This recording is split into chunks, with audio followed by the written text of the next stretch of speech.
Morning student.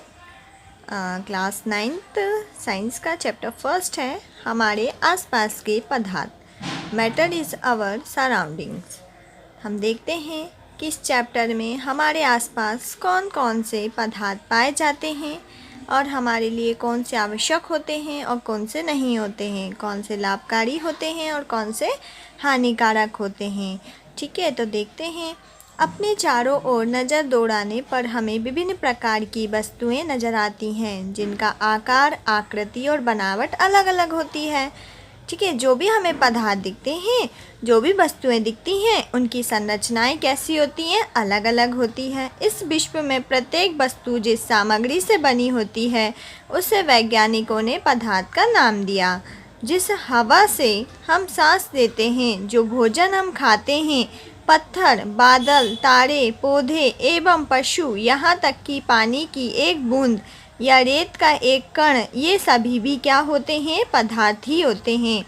ध्यान देने योग्य बात यह भी है कि ऊपर लिखी सभी वस्तुओं का द्रव्यमान होता है और कुछ ये स्थान आयतन घेरती हैं। ठीक है, कुछ वस्तुएं स्थान घेरती हैं, आयतन घेरती हैं और कुछ ऐसे होते हैं जो द्रव्यमान में ही होते हैं। प्राचीन काल से ही मनुष्य अपने आसपास को समझने का प्रयास करता रहा है। भारत के प्राचीन दार्शनिकों ने पदार्थ को 5 मूल तत्वों में वर्गीकृत किया, जिसे हम क्या बोलते हैं, पंचतत्व कहते हैं। ये पंचतत्व हैं वायु, पृथ्वी, अग्नि, जल और आकाश।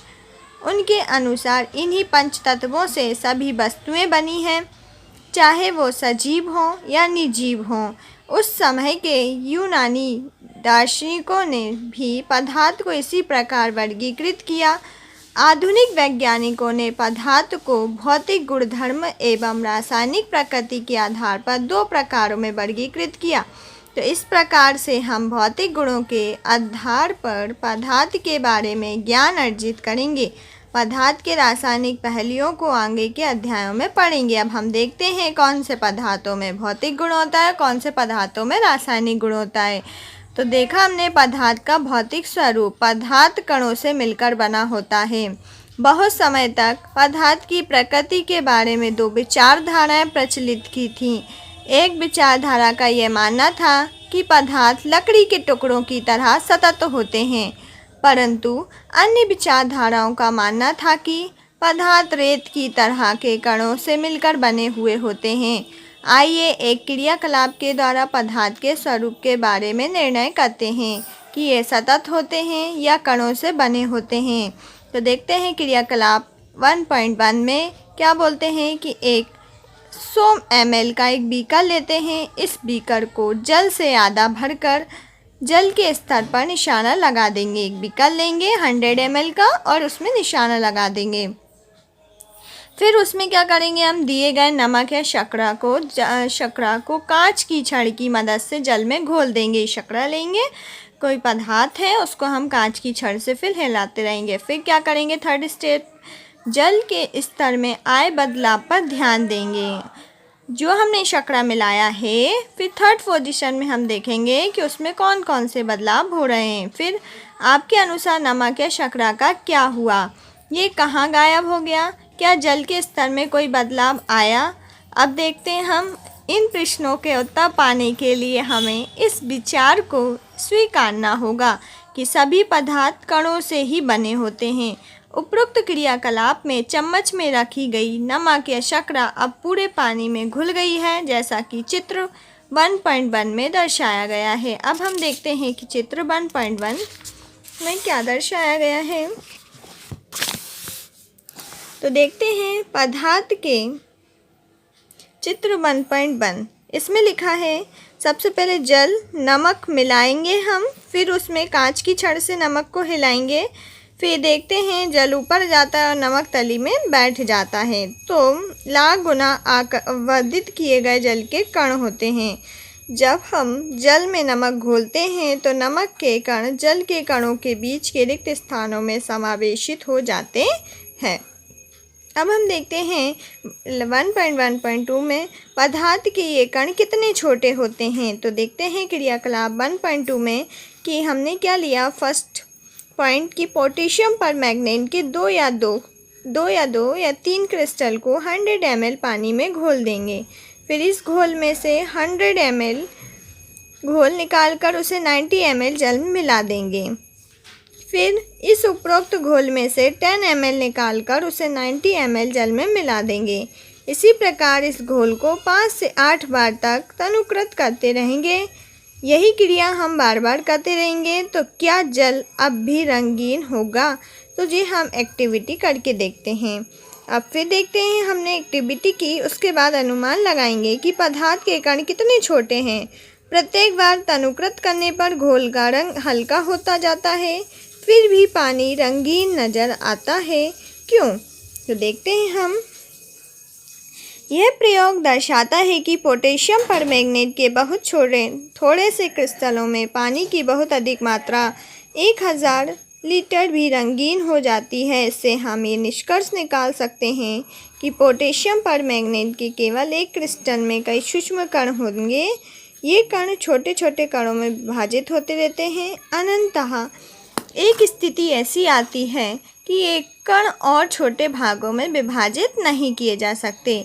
पोटेशियम परमैंगनेट की जगह 2 ml डेटॉल से भी हम क्रियाकलाप कर सकते हैं। लगातार तनुकृत होने से भी उसकी महक हमें मिलती रहती है।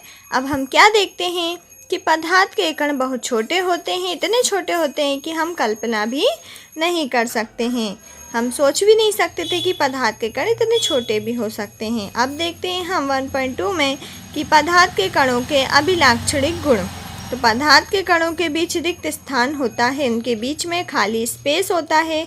तो क्रियाकलाप 1.1 और 1.2 में नमक, शर्करा, डेटॉल या पोटेशियम परमैंगनेट के कण समान रूप से पानी में वितरित हो जाते हैं।